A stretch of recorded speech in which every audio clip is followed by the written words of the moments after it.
Shalom Bapak Ibu semuanya, saya percaya semuanya diberkati Tuhan pada pagi hari ini, amin. Semuanya kabar yang luar biasa, amin. Haleluya. Kita akan memulai ibadah kita pada pagi hari ini. Mari saya undang kita semuanya bersatu hati, kita akan memulai di dalam doa. Bapak yang baik, Bapak yang di dalam surga, kami sangat bersyukur Tuhan untuk kesempatan ini Bapak. Kami masih boleh berkumpul Tuhan untuk memuji nama-Mu walaupun memakai media sosial yang baik. Tapi kami percaya Tuhan tiada yang terbatas bagi Engkau.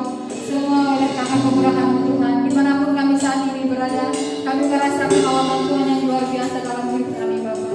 Terima kasih Tuhan, kami mulai ibadah kami ini hanya di dalam nama Yesus Kristus kami berdoa dan bersyukur. Haleluya. Amin.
Tiba saatnya kita akan mendengarkan firman Tuhan. Sebelum kita mendengarkan firman Tuhan, mari kita kembali satukan hati kita, kita berdoa. Bapa yang baik, Bapa yang di dalam surga, terus kami bersyukur Tuhan buat semangat kegiatan yang diberikan Tuhan kepada setiap kami Bapa. Dan tiba saatnya kami akan mendengarkan sebagian daripada firman. Kami siapkan hati kami Tuhan. Berikan kepada kami Bapa hati yang mau belajar dan terus belajar Bapa untuk mengenal Engkau lebih lagi Bapa. Ya firman-Mu yang akan kami dengarkan menjadi kekuatan dan tema dalam kehidupan kami untuk melalui hari-hari kami ke depannya Tuhan Yesus. Bahkan berkati hamba-Mu yang akan menyampaikan firman-Mu. Tuhan tambahkan hikmat dari Tuhan wahyu dan pada Engkau menjadi milik hamba-Mu Tuhan. Biar pesan-pesan-Mu tersampaikan kepada setiap kami yang mendengarkannya Tuhan. Terpujilah nama-Mu Yesus, hanya di dalam nama Yesus kami berdoa bersyukur. Haleluya. Amin. Mari saudara kita bawa pujian kita kepada Tuhan, kita katakan bagaikan bejana. Bagaikan bejana siap dibentuk, demikian hidupku di tangan-Mu. Dengan urapan kuasa Roh-Mu, ku dibaharui selalu. Jadikan Allah dalam rumah-Mu. Inilah hidupku di tangan-Mu. Balas turun kehendak-Mu, pakailah sesuai rencana-Mu bersama ketegasan-Mu. Mau seperti-Mu Yesus, sempurnakan selalu dalam setiap jalanku, memuliakan nama-Mu. Ulang lagi, kita bawa pujian dari dalam hati kita katakan.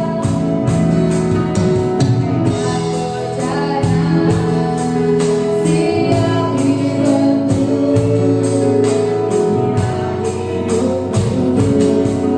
di tangan-Mu. Bentuklah kehendak-Mu, ku dibaharui selalu. Jadikan aku Allah dalam rumah-Mu.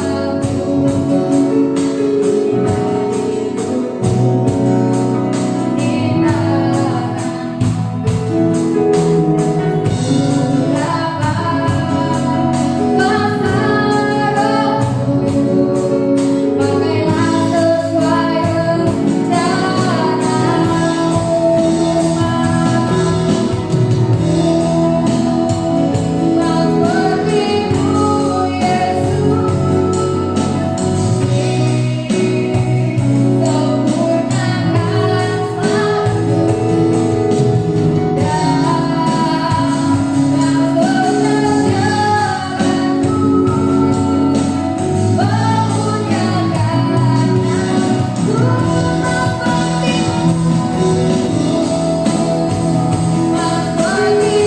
hidupku di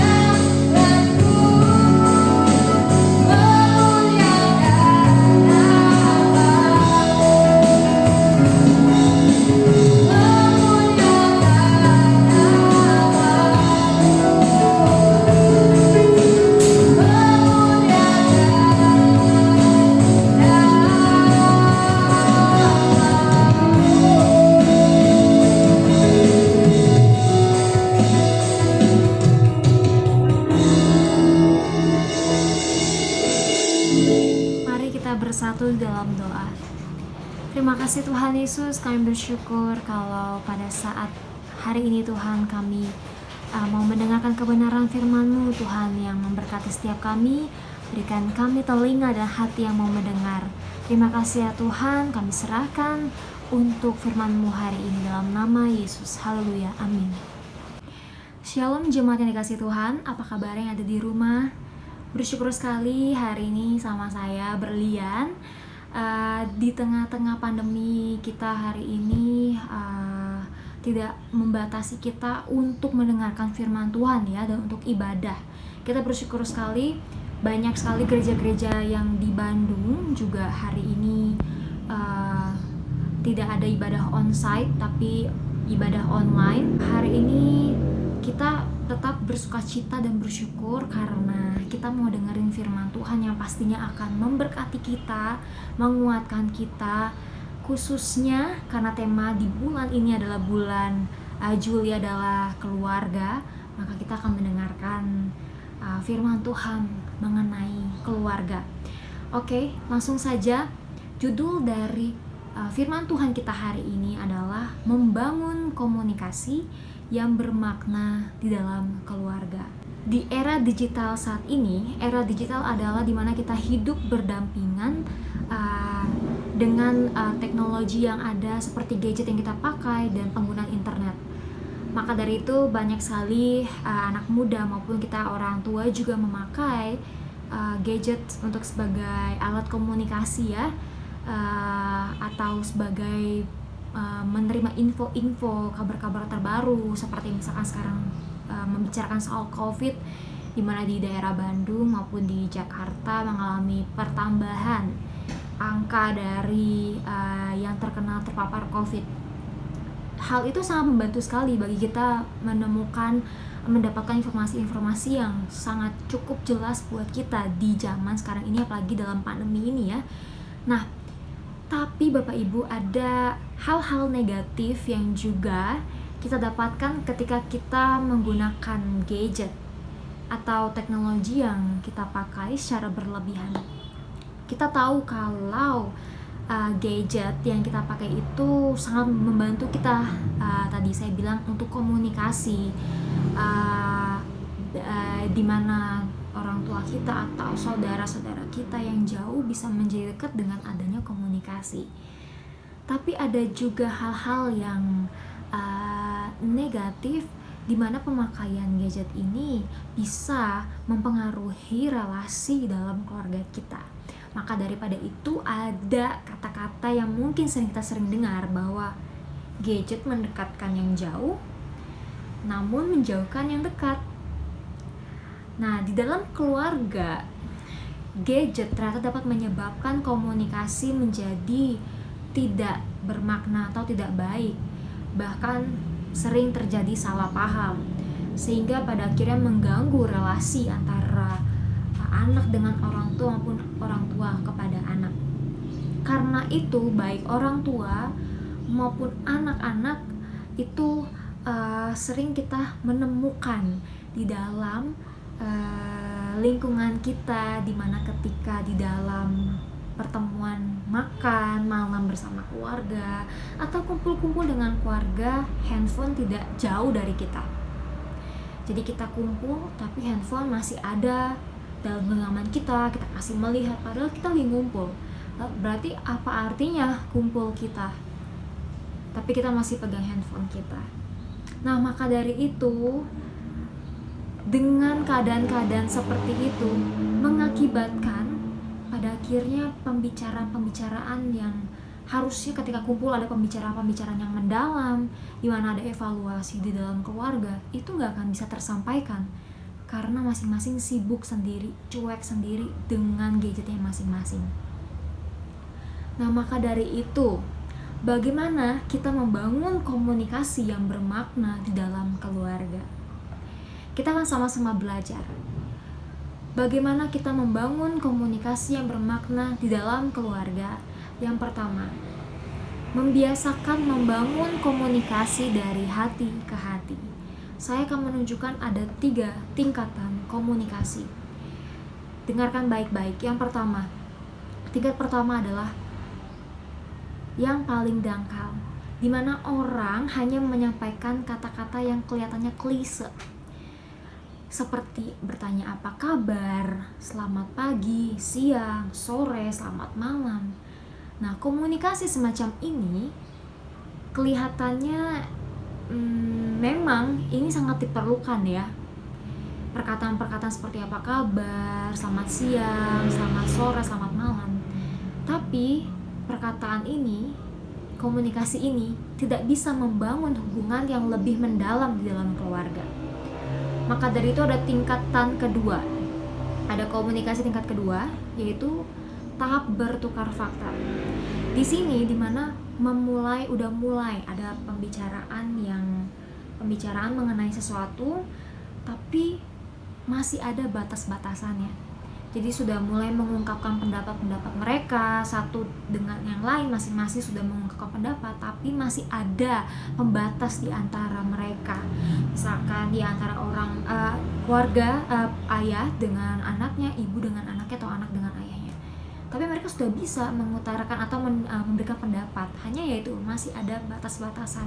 Sehingga itu masih ada dinding yang dibangun dalam pembicaraannya, pada akhirnya sifatnya belum personal masuk ke dalam untuk bisa mengerti satu sama lain. Maka dari itu ada tingkat komunikasi yang ketiga. Yang ketiga adalah komunikasi di mana sudah bisa menyampaikan perasaan, pendapatnya dalam hal-hal yang mereka diskusikan. Nah, di tahap komunikasi yang ketiga inilah tahap di mana mereka sudah mulai berbicara dari hati ke hati. Karena di tahap inilah mereka udah sama-sama saling nyaman satu dengan yang lain, dan komunikasi yang mereka bangun itu sudah sama-sama saling percaya satu dengan lain, adanya keterbukaan, tidak takut dihakimi. Nah, ini sudah masuk ke dalam tingkat komunikasi yang makin dalam. Yang ketiga ini adalah dari hati ke hati. Maka dari itu seharusnya keluarga ada pada komunikasi pada tingkat yang ketiga, di mana komunikasi yang dijalin itu dari hati ke hati. Tapi sebelum kita mau untuk komunikasi di dalam keluarga itu bisa masuk ke dalam komunikasi dari hati ke hati, pastikan di dalam keluarga Anda ada atmosfer surgawi. Apa atmosfer surgawi yang saya maksud? Yaitu adalah anugerah di mana berlimpah-limpah, ada kasih Tuhan di tengah-tengah keluarga Anda, di mana ada penerimaan tanpa syarat di dalam keluarga Anda, ada kasih yang mesra, ada kasih Tuhan di dalam keluarga. Itu yang disebut dengan atmosfer surgawi. Ketika di dalam keluarga Anda sudah ada kasih Tuhan melingkupi satu dengan yang lain anak dengan keluarga, saya percaya bahwa komunikasi dari hati ke hati itu sampai kepada keluarga Anda. Maka dari itu, ketika keluarga kita sudah ada atmosfer surgawi, komunikasi sudah mulai terjalin dari hati ke hati, maka komunikasi yang bermakna itu akan mulai meresap di dalam keluarga kita, membangun pengertian, relasi kita semakin kuat di dalam keluarga. Kemudian yang kedua, bagaimana kita membangun komunikasi di dalam keluarga yang bermakna, yaitu jadilah pendengar yang baik. Ada istilah istilah fabbing. Fabbing itu artinya mengabaikan lawan bicara dan lebih fokus sama ponselnya. Seringkali kita menemukan banyak di lingkungan kita, tidak hanya di dalam keluarga, tapi juga interaksi sosial kita, dimana ketika orang sedang berbicara kepada kita sibuk dengan handphone kita, dengan gadget kita cuman sekedar oke. Seakan-akan kita multitasking, bisa mendengarkan sekaligus kita juga bermain gadget kita. Dan ternyata hal itu tidak baik, saudara.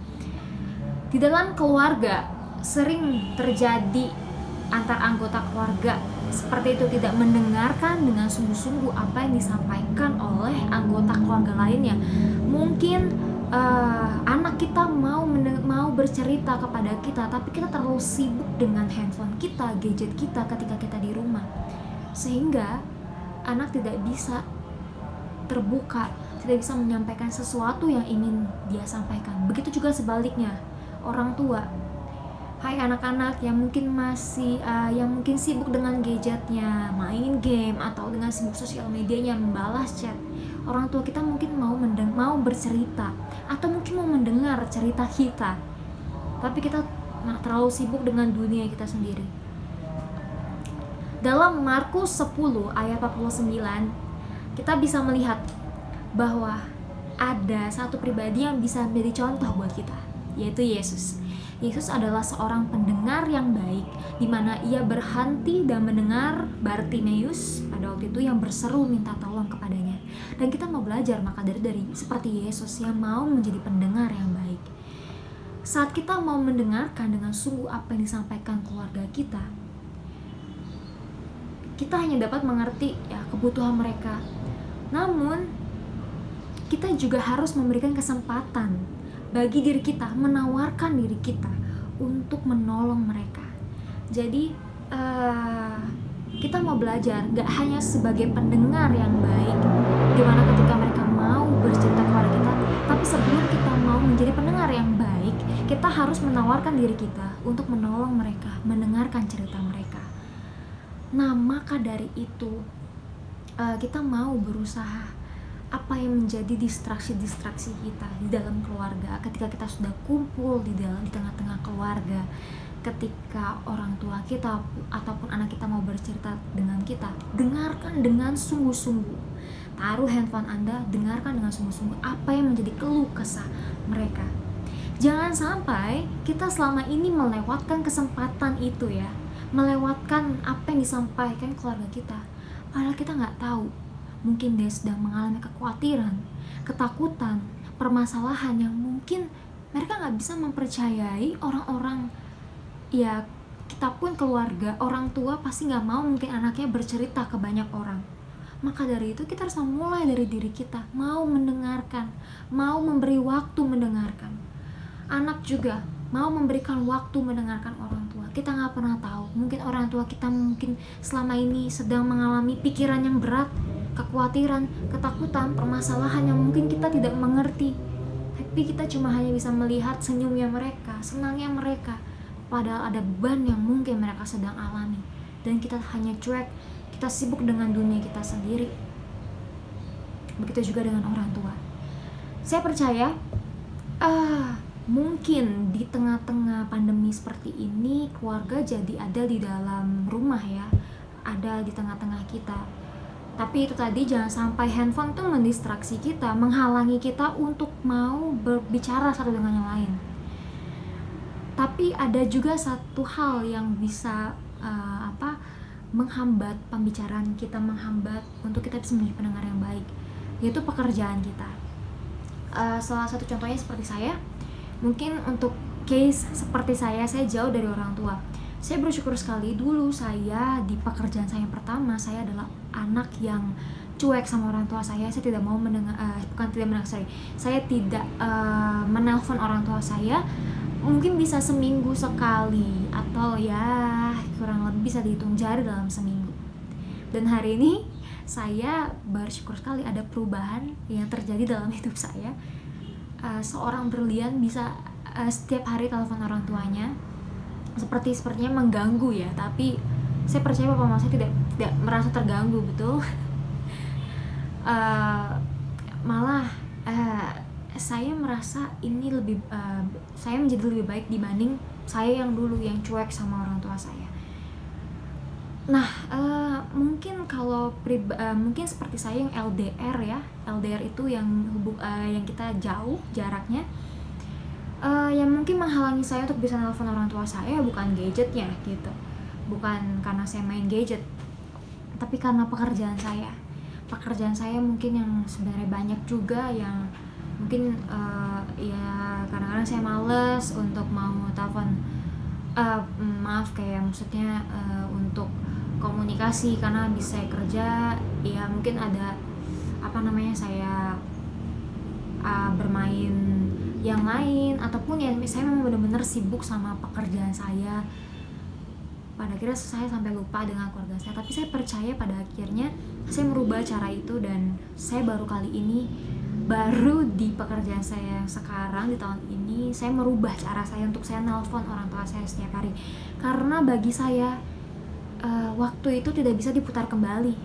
Waktu itu nggak bisa yang sudah berlalu tidak bisa dikembalikan. Jadi bagi saya hari ini saya harus berubah untuk saya membangun hubungan yang baik dengan keluarga saya. Saya harus memakai kesempatan yang ada supaya one day saya tidak menyesal kalau saya tidak pernah melakukan ini, kalau saya tidak pernah memiliki hubungan yang baik walaupun dalam keadaan jauh. Nah, Bapak Ibu dan anak-anak muda yang mendengarkan firman Tuhan ini, selagi kalian ada di dalam rumah, cobalah banyak ngobrol dengan orang tua kalian. Kalian bisa ngobrol karena dekat kan, beruntunglah, bersyukurlah. Saya jauh, tapi bersyukur saya memanfaatkan teknologi yang ada, hal yang positif untuk saya menghubungi keluarga saya. Dan tidak hanya saya ingin didengar, tapi saya seharusnya juga mau menjadi pendengar yang baik untuk keluarga saya. Ya, selanjutnya yang ketiga, saling mendorong dan menguatkan. Komunikasi di dalam keluarga harus dipenuhi dengan motivasi untuk saling mendukung dan menguatkan Bapak Ibu, anak-anak Tuhan, anak-anak muda yang mendengarkan. Di dalam saling mendorong dan menguatkan, berarti yang kita keluarkan adalah kata-kata yang baik, bukan kata-kata yang menyakitkan. Jangan sampai karena kita tidak memperhatikan perkataan kita, tanpa kita sadari ada pola komunikasi yang salah di tengah-tengah keluarga kita. Misalkan kita selama ini selalu mengkritik, merendahkan, komplain. Anak mengkritik, merendahkan, komplain dengan orang tua. Biasanya anak-anak seumuran ya semakin dewasa, ada banyak hal-hal yang ada sisi-sisi yang memberontak, udah mulai tahu hal-hal yang mereka rasa itu betul, dan mereka mengkritik, merendahkan, mengkomplain orang tua kita. Tapi tanpa kita sadari mungkin kita komplain, merendahkan, mengkritik orang tua kita dengan perkataan-perkataan yang negatif, perkataan-perkataan yang ternyata menyakiti hati kita. Begitu juga sebaliknya dengan orang tua. Mungkin orang tua selama ini suka mengkritik, komplain dengan apa yang dilakukan oleh anak. Tanpa disadari mungkin juga bisa ada perkataan-perkataan terselip yang menyakitkan buat hati si anak. Hal-hal ini yang tidak kita sadari pada akhirnya menjadi pola yang buruk, membuat relasi yang gak baik di tengah-tengah keluarga kita. Dalam 1 Tesalonika 5 ayat 11 dikatakan, karena itu nasihatilah orang akan yang lain dan saling membangunlah kamu seperti yang memang kamu lakukan. Maka dari itu terapkanlah hal itu di dalam keluarga, di mana kita harus menegur dengan kasih, saling menasihati dengan kasih, membangun, tidak saling menjatuhkan, tidak menjatuhkan anak, menjatuhkan ayah dan ibunya, atau orang tua menjatuhkan anaknya. Melainkan kita harus membangun, saling menasihati satu dengan yang lain. Para orang tua harus juga memperhatikan perkataannya saat orang tua menasihati anak-anaknya. Karena seringkali ya tanpa disadari, saya mengerti sekali orang tua yang mungkin terlalu emosi, pada akhirnya mengeluarkan kata-kata yang tanpa disadari itu menyakiti hati anaknya, ataupun juga sebaliknya, anak begitu juga dengan orang tua. Namun bagi orang-orang tua yang harus memperhatikan perkataannya ini, belajar untuk bisa menasihati anak-anak dengan jelas, dengan tegas, dengan penuh kasih, tanpa harus mengeluarkan kata-kata kutukan. Saya sering sekali mendengar orang tua yang mengutuki anaknya, dasar anak setan kamu, dasar bodoh kamu. Tahukah Bapak Ibu, anak yang dilahirkan oleh Bapak Ibu itu kan hasil dari kesepakatan Bapak dan Ibu untuk mempunyai anak, dan juga lahir dari darah daging ibu, orang tua sendiri gitu. Tiba-tiba kita mau mengutuki anak kita, anak setan, anak bodoh, tidak mungkin sekali kan. Kita mau mengubah perkataan-perkataan kita ini jadi berkat. Karena saya percaya kalau Bapak Ibu tahu perkataan adalah doa. Sama kalau kita mengeluarkan kata-kata yang negatif, terjadilah seperti apa yang dikatakan oleh Bapak dan Ibu. Kalau anak Bapak Ibu bilang bodoh, anak itu akan menjadi bodoh. Anak itu tidak berhasil, maka anak itu tidak akan berhasil.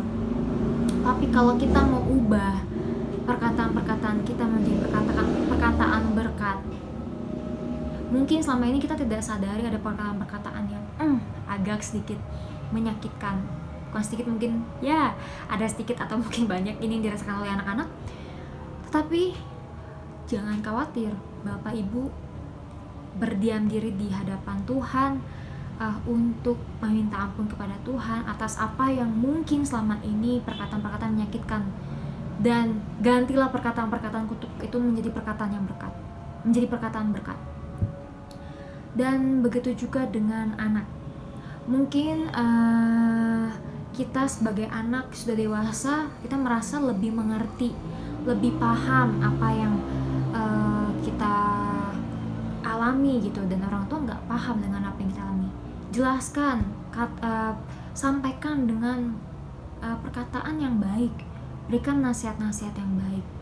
Saya percaya Bapak Ibu dan anak-anak muda yang lainnya, sebenarnya kita semua harus saling mendengarkan nasihat dari orang tua kita. Anak mau mendengarkan orang tua kita, dan orang tua juga harus mau mendengarkan apa yang menjadi kritikan, teguran, nasihat yang dikatakan oleh anak.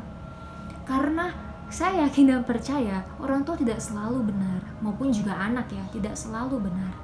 Tapi di sini kita mau belajar bahwa jangan sampai misalkan orang tua menganggap bahwa anak baru main kemarin sore gitu, kamu tahu apa? Tidak, tapi kita harus meresponnya dengan benar apa yang anak kita sampaikan. Mungkin anak-anak kita tidak tahu cara menyampaikannya dengan baik seperti apa, tapi tanpa kita sadari mungkin perkataan-perkataan itu benar-benar mengubah kita, dan kita harus menanggapi dengan respon yang baik. Maka dari itu sebenarnya anak dengan orang tua harus punya kerendahan hati untuk saling menerima teguran yang diberikan. Yang pastinya teguran yang kita kasih, nasihat yang kita kasih adalah perkataan-perkataan yang baik, perkataan-perkataan, kata-kata yang baik, maksud saya, yang bukan kata-kata yang mengutuk ataupun yang menjatuhkan. Saya percaya menegur dengan kasih bukan berarti lemah gemula yang kayaknya oh iya kamu seperti ini, tidak.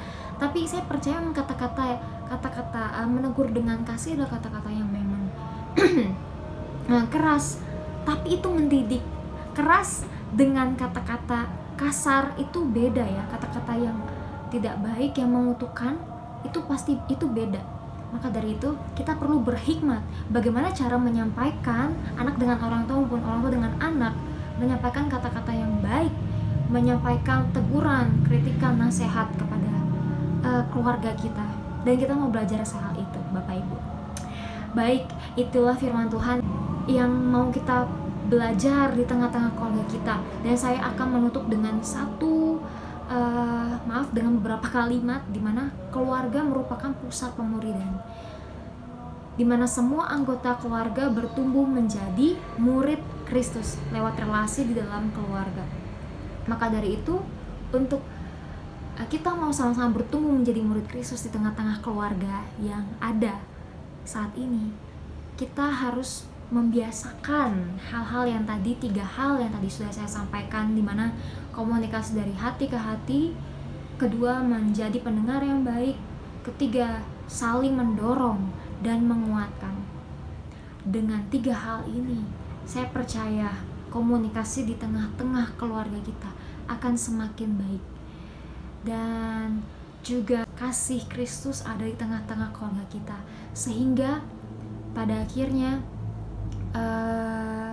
teknologi yang sekarang ada saat ini ada, ketika benar adanya keluarga kita penuh dengan kasih Tuhan, kasih mesra Tuhan, kita bisa share ke orang lain yang mungkin mereka mengalami, keluarga mereka mengalami struggle, tapi ketika mereka melihat benar-benar postingan kebaikan Tuhan, postingan keluarga yang memang dipenuhi kasih Kristus itu, pada akhirnya bisa memberkati keluarga-keluarga yang struggle. Dan itulah kita akhirnya memanfaatkan teknologi yang ada. Dan juga kita mau menjadi berkat bagi banyak orang, menjadi berkat bagi keluarga-keluarga yang lain.